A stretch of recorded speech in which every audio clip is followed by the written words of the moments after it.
hakurya y'urupfu harahari kandi abera tuzajyayo. Nimukomere rero ku rugamba rwo kurwana n'uyu mubiri, mukomeze mwihangane kandi mutunge ubukristo butari ubwa reja. Uwo mugabo ubari imbere nabonaga ari ngewe ubari imbere, ngo mbese uwo mugabo ubari imbere kutubwira ngo tureke bomoke batambuke, ngo ikibazo umugore we yabahaye mwagishubije.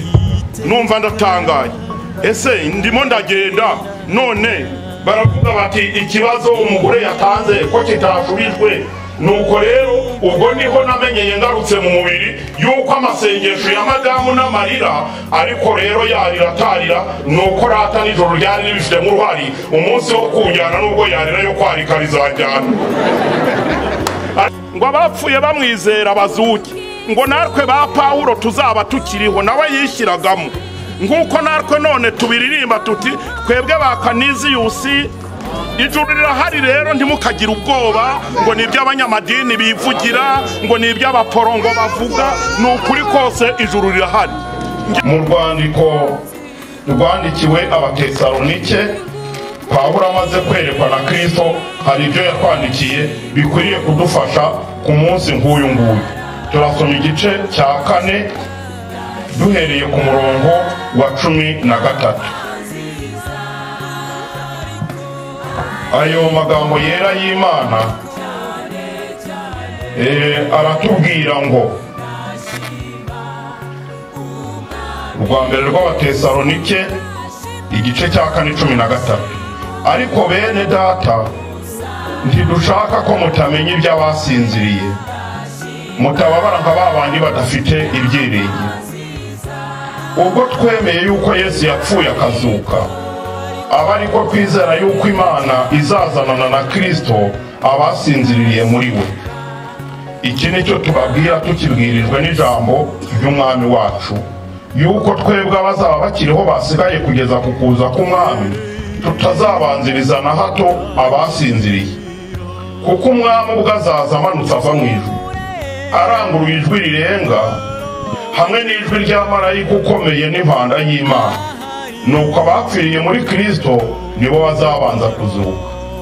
Maze natwe abazaba bakiriho basigaye duhere ko tujyananwe nabo tuzamuwe mu bicu gusanganira umwami mu kirere. Nuko rero tuzabana n'umwami iteka ryose. Kandi mujye muranisha imibabaro kubwirana mwene aya magambo, muvuge ngo amen. Aya magambo dusomye nubwo tuyasomye mu gihe kitageze no ku munota, ariko ni maremare kandi tuvugana none mu minota mike, kuko ntawabona amagambo avuga menshi ku munsi nk'uyu. Ariko nanone ntawabura kugira icyo avuga ku ijambo ry'Imana ku bantu baba bateraniye ahantu nk'aha ngaha baje gutabara, bazanywe no kugira ngo tubabarane n'abababaye, ariko tunishimane n'abishimiye ururembo Siyoni, igihugu cy'ijuru. Twasomye rero ko ahagaze aho ngaho kuri ibyo bicu abamwizeye azabakorera ibintu bitatu. Icya mbere twasomye ngo umwami ubwo azaza wenyine ubwe niwe uzaza, ntabwo azatuma ba Gaburiyeli na ba Mikayire abamarayika, tazohereza abakerubi n'abaserafi, wenyine niwe uziyizira. Azanwe no kugira ngo aca agasuzuguro k'urupfu ku bakristo bapfuye bamwizera, kugira ngo abazure nk'uko nawe yazutse. Nicyo gituma rero ari uziyizira, dore akiri no mu isi ko yigeze akoresha iri jwi rye dusomye rizumvikanira ku bicu. Iri jwi rye niryo ririmo imbaraga zo guhamagara abantu bapfuye bakongera bakazuka. Yararikoresheje azura Lazaro ubwo yari amaze iminsi 4 mu gituro. Yararikoresheje azura umuhungu w'umwana w'umupfakazi mu marembo y'Inayini. Yararikoresheje azura umukobwa wa Yayiro. Yararikoresheje azongera kurikoresha rero ejo bundi mu muzuko w'abapfuye, ahamagara abamwizeye ngo abapfuye munyizera mwese mwe. Uwapfuye wese no mu kinyejana cya mbere wese azumva iryo jwi. Kugeza muri iki kinyejana no muri icyo kinyejana kizaba kiriho tuzumva iryo jwi tujye kumusanganira. Niyo mpamvu rero bene data ngira ngo aya magambo tureme mw'ibyiringiro byo kuzabona umwami Yesu Kristo ubwo azahishura. ndashima Imana rero yuko ibyo byiringiro tubitunze mu mitima yacu, ari nabyo biduhesha kumaramaza no kwihana ibyaha kugira ngo tuzashobore kumva iryo jwi, kwaba turiho cyangwa twarapfuye. Ijuru rero nubwo riryoha, ariko tukiri muri uyu mubiri, kugira ngo tubwirwa yuko tugiye kuwuvamo tujye mu ijuru, riraryoha ndabyemera. Usibye ko waba uri bujyeyo nta kundi ugira, ariko mbere yo kujyayo urabanza ugahura n'ibibazo. Uyu mubiri uraryana kuwusohokamo. Na Pawulo nubwo yabivugaga cyane rwose yuzuye umwuka, ariko ntabwo yicometse mu bantu bazaba barapfuye. Yaravuze ati kuko umwami ubwo azaza arangurura ijwi rye ngo abapfuye bamwizera bazuke, ngo natwe ba Pawulo tuzaba tukiriho nawe yishyiragamo, nguko natwe none tubiririmba tuti twebwe ba Kaniziyusi mwese muri hano natwe abazaba bakiriho. Nta muntu wishimira kuvuga ngo apfe, ahubwo ubona upfuye nyine nta kundi byagenda. Bimwe watinyaga utangira kubyinjiramo noneho ubirabutswe neza. Ejo baduhaye ubuhamya hano ku gitaramo turimo turi kuririmba dushimira Imana kuko twabonye ubukristo. Umwe aratubwira ngo uyu nyakwigendera Dari yajya gupfa ajya gusohoka muri uyu mubiri yaravuze ati ndabonye, asubiramo ngo ndabonye. Uwari umurwayi ati reba cyane winjireyo, haleluya. Nuko arareba cyane ngo amera nk'uhobera abantu abari bamurwaje, abariho bagerageza kurambura amaboko, ariko nyirizina babona yuko atari bahobera, arimo arahoberana n'igihugu cyaho agiye. Ijuru rirahari rero ntimukagira ubwoba ngo ni iby'abanyamadini bivugira, ngo ni iby'abaporongo bavuga. Ni ukuri kose ijuru rirahari. Ngewe nibabwira Imana yigeze imbonjeshaho, mbona asa n'umuntu uvuye mu mubiri, nari ndwaye indwara ikomeye ndi mu bitaro, noneho ngo mbona ndagiye kurikirwa n'igikundi cy'abandi bantu benshi cyane.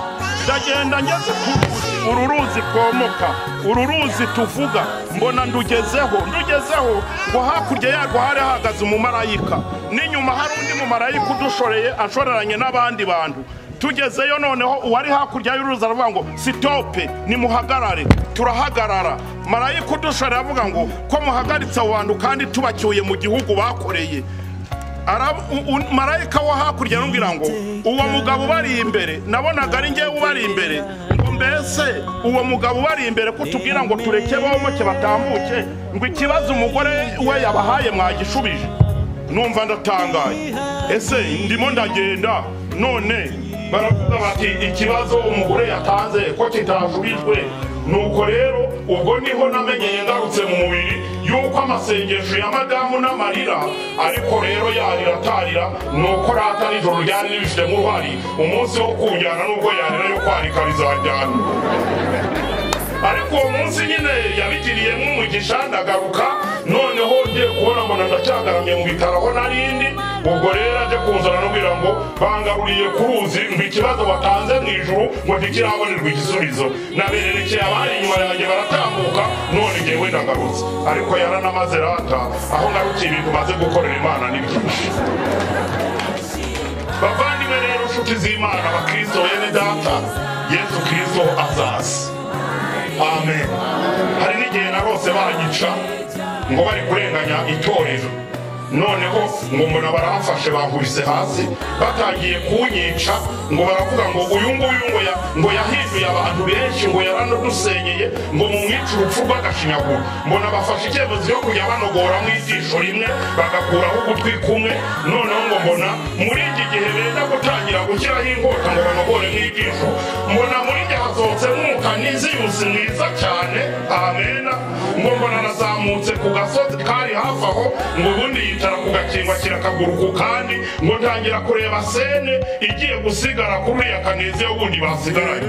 Ngo nkabona bamunogoye mu ijisho bagira ngo avuze induru bumve ko bamwumvishije umubabaro. Noneho ngo wa wundi wicaye ku gasozi wavuye muri wa wundi basigaranye, ngo nkajya mbaseka cyane, ngo gusa ko muri kurinogoramo kandi mbaruzi ko ntacyo ndi kuba. Ngo ngaseka, naseka ngo bya bitwenge nsetse ngo bikirukanga bikagaragara muri wa wundi basigaranye, ngo bakakubita uruteki ku rundi, ngo twagiraga ngo aravuze induru aboroga, ngo none ahubwo turi gukura mu ijisho ukagira ngo turi kumusiga amavuta. Kwita uruteki ku rundi, ngo twagiraga ngo aravuze induru aboroga, ngo none ahubwo turi gukura mu ijisho ukagira ngo turi kumusiga amavuta. hakurya y'urupfu harahari kandi abera tuzajyayo. Nimukomere rero ku rugamba rwo kurwana n'uyu mubiri, mukomeze mwihangane kandi mutunge ubukristo butari ubwa reja. Iyo turirimba, iyo tuvuga ibi bintu tuba tuvuga amahame y'ibintu twemezwa n'Umwuka Wera mu cyubahiro cy'Imana. Ijambo rya kabiri Pawulo yabonye nk'aya magambo dusomye. Yesu Kristo iri jwi rye rizaba rifite role yo guhamagara abapfuye bamwizera ngo abona acunguye mwese mwe n'uwapfuye ryari azumva iryo jwi rye, niko ijambo ry'Imana ritubwira. Bose bazitabira icyayi niyo bazaba baraboreye, kabone n'uw'inyamaswa zariye, n'uwaguye mu nyanja akagabanganwa n'amafi n'ibindi bikoko. Mu buryo bw'ubugenge bw'Imana hari abajya batekerereza Imana mu mubiri ngo gusa umuntu uzaba yaraboze mu myaka 1000 ngo azazuka gute. Uko ni ugutekerereza Imana mu mubiri. Niba bene Adamu bafite ubwenge bungana kuriya, bamaze gukora amamashini za laboratwari za kabuhariwe zipima ADN y'umuntu, barebye gusa ubutaka bw'ahantu yigeze atonyanza igitonyanga cy'amaraso mu myaka 100 yashize, bagashyira muri mashine ikagarura uburanga bw'ikwerekana uwo muntu. Niko abascientifique bari kujya batuzanira ibintu bya kera. Ngibyo ndabyemera ashingiye kuri Daniel 12 ko bene Adamu Yesu najya kuza ubwenge bwabo buzagwira. Turi hano rero tugira ngo tunoze iby'uru rugendo. Ijwi rya kabiri ngo ni ijwi ry'impanda. Iryo jwi ry'impanda y'Imana rizaba rifite umurimo wo guhamagara abazaba bakiri bazima kugira ngo bahindurwe, kuko iyi mibiri yacu twavuze ko ari akabya k'ibumba ntishobora kumena ikirere. Hari umwuka wa pesanteri uba mu kirere utuma ibigiyeyo byose bihita bihubuka bikagaruka. Ntabwo twarenga n'ibirometero 2 turamutse dusanzwe mu uyu mubiri. Muri iyo mpanda y'imperuka niyo izatwibagiza ibyo twari duhugiwemo, izahushanya umwana na nyina yari ari kumuyibera umwana azamurwe, niba nyina adakijirwa asigara aho ngaho. Izahushanya abagore n'abagabo ngo bazaba baryamye ku buriri umwe badasangiye agakiza, umwe azajyana undi asigare. Niyo izahushanya abazungu n'abirabura. Iyo mpanda niyo izakwambika ishusho y'umubiri umwe w'ijuru, maze tujye gusanganira umwami wacu tusa turi bamwe mu izina rya Yesu.